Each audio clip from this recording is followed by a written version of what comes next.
Hello friends, मैं मीनू आप सभी का स्वागत करती हूँ अपने चैनल पर। आज मैं आपके साथ एक साइड सिलाई वाले प्लाजो पैंट की कटिंग और स्टिचिंग शेयर करूँगी और इसमें मियानी कैसे लगाते हैं वो भी सीखेंगे। तो इसके लिए मैंने कॉटन का 2 मीटर फैब्रिक लिया है। फैब्रिक को पहले हम रॉन्ग साइड में टर्न कर लेंगे। तो फैब्रिक को मैंने 4 फोल्ड में रख लिया है। पहले इसे लेंथ वाइज फोल्ड किया है और फिर इसे विड्थ में फोल्ड किया है। इस तरह से फैब्रिक 4 फोल्ड में हो गया है।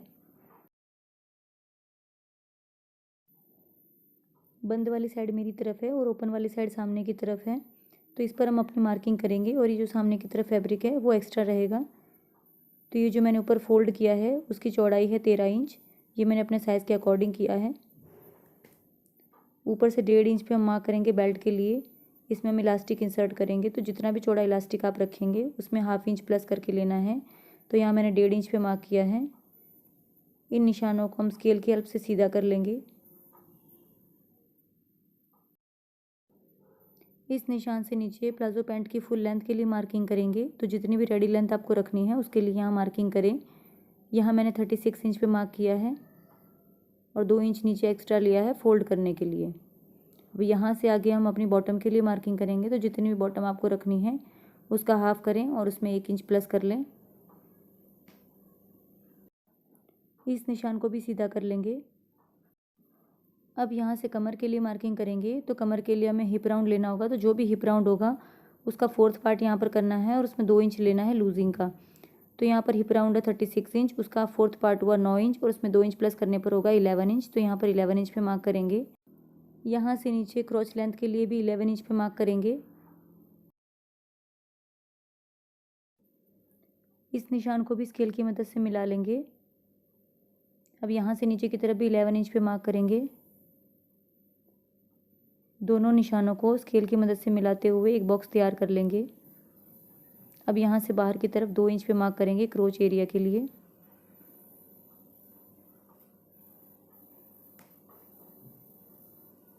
यहाँ पर हल्का सा कर्व शेप ड्रॉ करेंगे। अब इस पॉइंट से बॉटम के पॉइंट तक हल्का सा कर्व शेप ड्रॉ करते हुए लाइन बना लेंगे।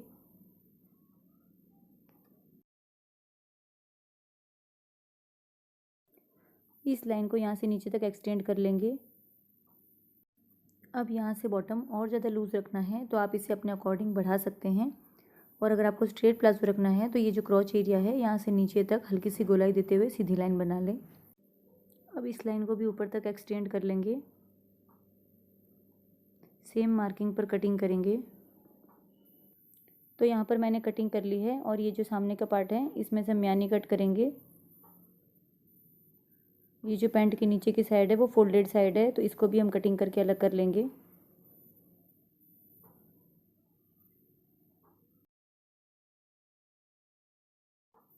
अब मियानी की कटिंग करेंगे। तो इसके लिए मैंने फैब्रिक के 2 पीस लिए हैं जिसकी विड्थ है 6 इंच और लेंथ है 9 इंच। फैब्रिक को सेंटर से फोल्ड करेंगे। मियानी की लेंथ रखेंगे 8 इंच। तो एक मार्क 8 इंच पे करेंगे।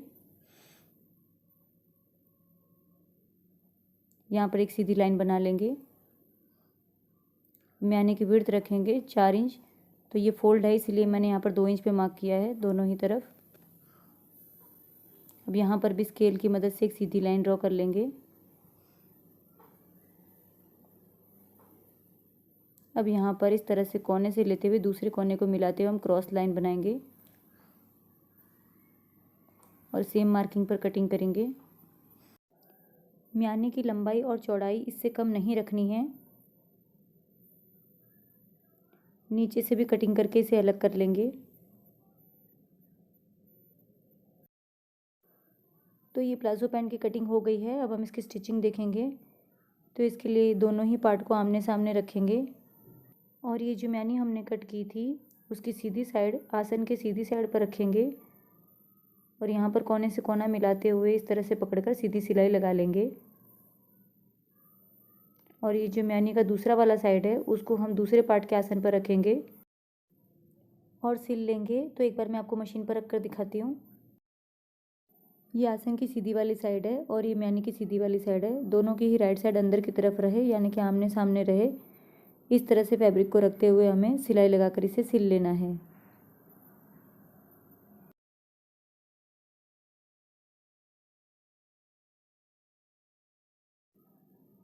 तो ये एक तरफ की मैनी को अटैच कर लिया है। इसी तरह से हम दूसरी तरफ की मैनी को भी अटैच करेंगे। तो इसके लिए मैंने ये दूसरा पार्ट लिया है। इसके आसन की भी सीधी तरफ अंदर की तरफ रहेगी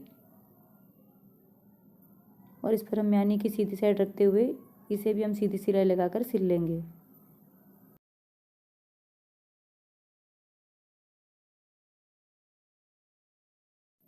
तो यहाँ पर मैंने दोनों ही मैनी को अटैच कर लिया है। अब हम इसके बॉटम को फोल्ड करेंगे।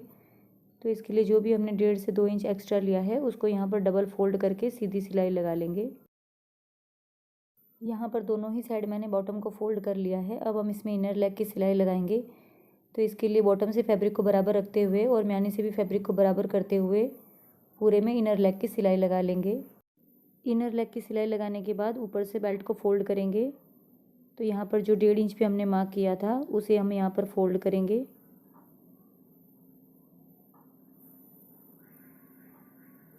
½ इंच अंदर की तरफ दबाते हुए पूरे में सिलाई लगा लेंगे और 2 से 3 इंच यहाँ पर हम ओपन रखेंगे। इसमें से इलास्टिक को इंसर्ट करेंगे। तो ये मैंने इलास्टिक ले लिया है। पिन की हेल्प से हम इसे इंसर्ट कर लेंगे। एक तरफ से डालकर हम इसे दूसरी तरफ से निकाल लेंगे। तो यहाँ पर जो भी कमर साइज़ होगी उससे 3 से 4 इंच कम हमें इलास्टिक लेना है। तो यहाँ कमर साइज़ है 26 इंच और इलास्टिक मैंने लिया है 22 इंच। इलास्टिक के दोनों सिरों को एक दूसरे पर रखते हुए 3 से 4 बार सिलाई लगाकर पक्का कर लेंगे।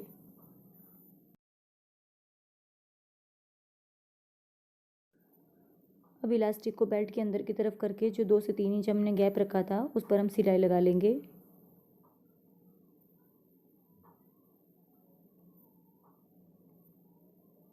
इलास्टिक को खींचकर फैब्रिक के बराबर कर लेंगे और सेंटर में एक सिलाई लगा लेंगे।